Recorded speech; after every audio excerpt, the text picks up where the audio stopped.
राज्याच्या उपमुख्यमंत्री आणि आपल्या सगळ्यांच्या नेत्या आदरणीय सुनेत्राताई, सर्व आमचे नेते मंडळी, आमचे सर्व मंत्रिमंडळातले सहकारी आमदार, माझ्या बारामतीकर सर्व बांधवांनो, भगिनी आणि माता, निवडणूक आता तुम्ही अनेक लढलेले आहात, जिंकलेले आहात प्रचंड बहुमता, पण या निवडणुकीची पार्श्वभूमी जी आहे ती फार वेगळी आहे.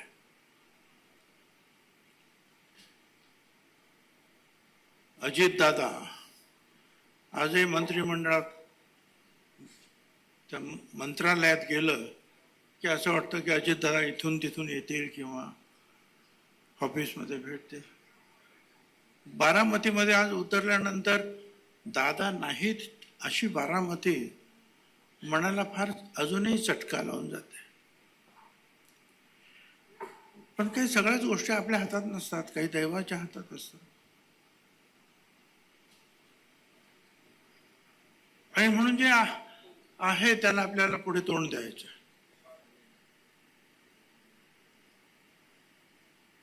ही जी निवडणूक खरं म्हणजे निवडणूक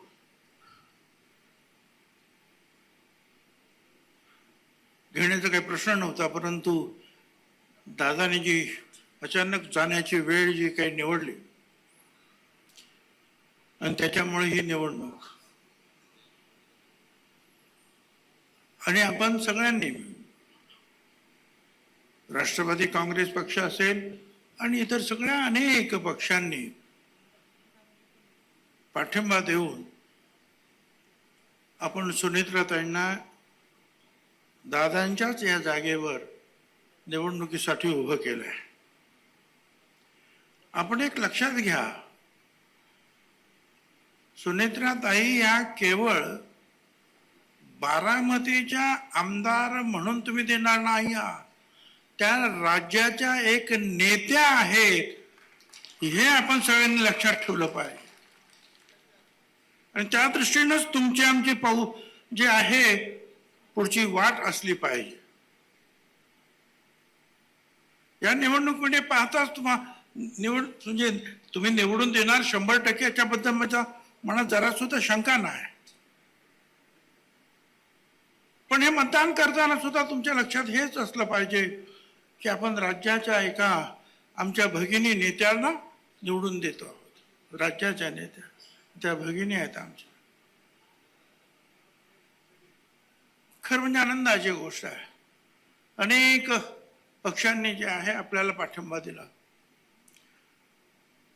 10-15 दिवसापूर्वी मुख्यमंत्र्यांना भेटलो, म्हणतो काही प्रश्नच नाही, आपण सगळ्यांनी मिळून एकत्रित निवडणूक लढवायची आहे. मी म्हटलं आपल्याला भेटलं पाहिजे आम्हाला सगळ्यांना. आपण म्हटलं जरूर भेटा. स्वतः काल सुद्धा त्याच्या अगोदर सुद्धा मुख्यमंत्र्यांनी एक आवाहन केलं, एक भावनिक आवाहन, की ही निवडणूकची पार्श्वभूमी वेगळी आहे आणि म्हणून ही निवडणूक बिनविरोध झाली पाहिजे. याच्या अगोदर सुद्धा असे काही प्रसंग महाराष्ट्रामध्ये जेव्हा आले तेव्हा सगळ्यांनी अतिशय समंजसपणा दाखवलेला आणि तोच समंजसपणा आज महाराष्ट्रातील अनेक पक्ष जे आहेत आणि नेते जे आहेत ते दाखवत आहेत. मुख्यमंत्र्यांनी तर पाठिंबा दिलाच. 5-7 दिवसापूर्वी मी आणि दिलीप वळसे पाटील ताईजवळ बसलो होतो. त्यांनी फोन लावला शिंदेंना. ते म्हणले जरूर, काही प्रश्नच नाही, आम्ही सगळे तुमच्या बरोबर आहोत. ताईंनी फोन लावला रामदास आठवले. ते म्हणाले मी येण्याचा प्रयत्न करतो आहे. जानकर साहेबांना फोन लावला, म्हणे मी येण्याचा प्रयत्न करतो आहे. उद्धवजी ठाकरेंना फोन लावला. ते प्रश्नच नाही, आम्ही तुमच्या बरोबर आहे.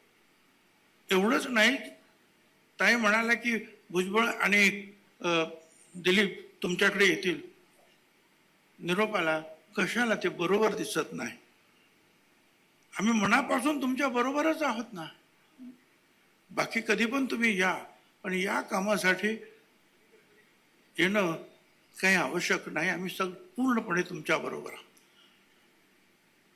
आणि पवार साहेबांचे राष्ट्रवादी काँग्रेस पक्ष, सुप्रियाताईने तर अगोदरच जाहीर करून टाकलं की आम्ही उमेदवार उभा करणार नाही.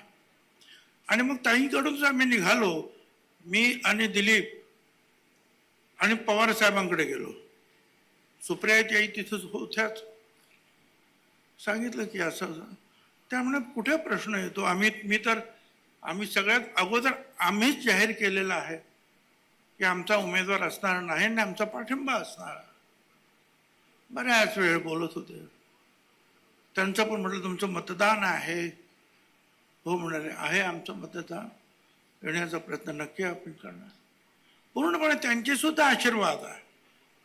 जे खरं आहे ते खरं आहे. ताईंनी खूप प्रयत्न केले खरगेंना फोन लावायचा. काँग्रेसचे अध्यक्ष कुठे ते विमानात होते, कुठे काय होते. आणि मग जे काही मला कळलं की जयराम रमेश यांचे नेते, त्यांच्याबरोबर चर्चा करण्यात आली. त्यांनी सुद्धा सांगितलं की आम्ही वरिष्ठांबरोबर चर्चा करून निर्णय घेऊ. माझी आपल्या सगळ्यांना विनंती आहे, कुणाच्या विरुद्ध जे आहे वाईट बोलायचं काहीच कारण नाही. अजूनही आपण सगळ्यांना विनंती करणार आहोत की या निवडणुकीची पार्श्वभूमी पहा आणि ती लक्षात घेऊन आपण सगळ्यांनी जे आहे बिनविरोध ताईंची ही निवडणूक पार पाडली पाहिजे. माझी खात्री आहे राजकारणी ही सुद्धा शेवटी माणसं आहेत. त्यांना सुद्धा मन आहे, त्यांना सुद्धा भावना आहे.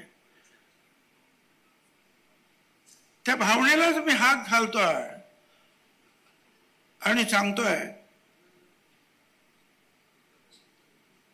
की निवडणुकीचा जो आहे ही निवडणूक आताच संपली पाहिजे, निवडणुकीच्या दिवसाच्या अगोदरच, आणि ताईचा विजय झाला पाहिजे. त्यासाठी जे आहे सगळ्यांनी बिनविरोध निवडणूक. एक आनंददायी वातावरण आहे.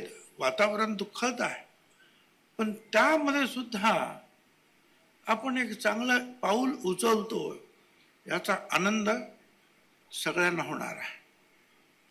मी अधिक काही बोलणार नाही आणि म्हणूनच सांगितलं, कुणाच्याही कृपया फार विरोधात बोलण्याचं काही कारण नाही. विरोधात बॅनर लावू नका, पोस्टर लावू नका. ताईंचे बोर्ड जरूर लावायला पाहिजे, दादांचा आशीर्वाद जरूर लावला पाहिजे. आणखी जे काही जे पॉझिटिव्ह आपल्याला जे वाटतं ते आपण करूया. निगेटिव्ह करण्याची काहीही गरज नाही. कुणाला आव्हान प्रत्याव्हान देण्याची आवश्यकता नाही आणि आपण ती करण्याची गरज नाही.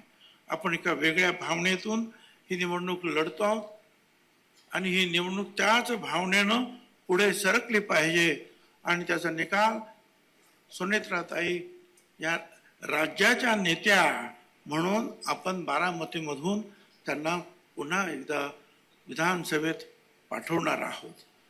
धन्यवाद सगळ्यांना. जय हिंद, जय महाराष्ट्र.